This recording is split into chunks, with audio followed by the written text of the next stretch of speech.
Okay, so today I'm going to show you what an if statement is, how to use it, and some of its pros and cons will pop up throughout my video. I'm going to move into nested if statements once we are done with the normal if statement. This is my Google Sheet with my basic example of an if statement.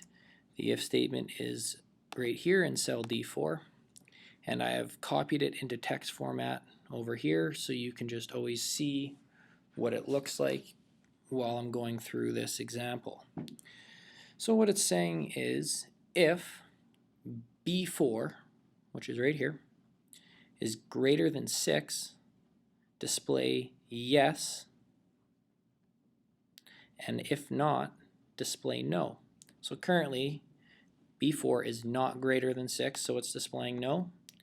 If B4 is now 7, which is greater than 6, it'll display yes, and it will do that all the way up to as high as anything above 6.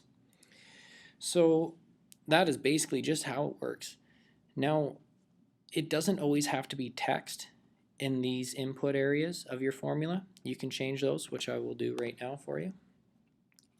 So I'll just change this. I'll just make it 45, enter. And this I'm going to change back to 6. So this formula is pretty much the same. So if it is greater than 6, oops, there we go. So there, that is how that works. You can change your formula back to yes. Just remember, when you are putting in words, it won't pick them up unless they're in quotations.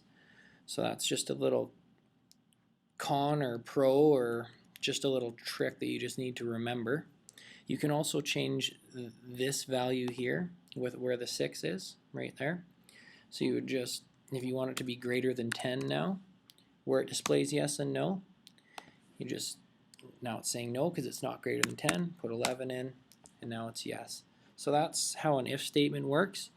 I'm now going to move us over here to my nested if statement example, which is basically just a whole bunch of if statements into one formula, so you can have multiple outcomes. I have created this table to calculate the bonus on people's total sales for the year. So I just manually inputted all my fake employees, manually inputted all their fake total sales, and I just made a percentage chart to say what their bonus is based on how much money they've made. So my calculation is right here, which is, I've done the same thing as I did on the first page. I copied it into text form and put it over here just so you can always see it while I'm explaining it better. So we have, if C4 is less than 50,000, then you take C4 and times it by 3%.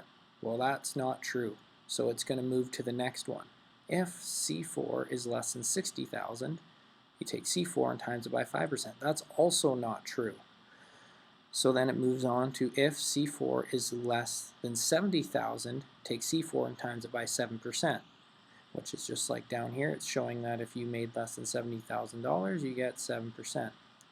All right, he made less than 70, but more than 60, so he's getting 67,000 times 7%. The next one is for the next people in the pay grade. If C4 is greater than or equal to 70,000, you get C4 times 10%. So if this was actually 70,000 exactly or greater, he'd be getting a 10% bonus. So now that you've created this and you know it works because it's spit out a number, and you can just double check that real quick on the calculator if you really want, but Excel's Google Sheets is pretty smart, so we're going to trust it. Now that you got it here, you want to move it down to all the other ones. Rather than having to type it out again, this little box here that's just above my cursor, if I hover over it, I get this little cross. You just click when you have that cross and drag down. You can see little dotted lines. Drag them down to where you want them to go. Let it go. And it's calculating now the total bonus for every person based on what their total sales were for the year. So that's pretty much it for nested if statements. You can kind of see how it works. It's the same thing, and you just close your brackets at the end, so you leave every bracket open and then close them all off at the end of your final answer. Thanks for watching. I hope you learned a little bit about what an if statement is, maybe a couple different ways it could be used, and some of its pros and cons.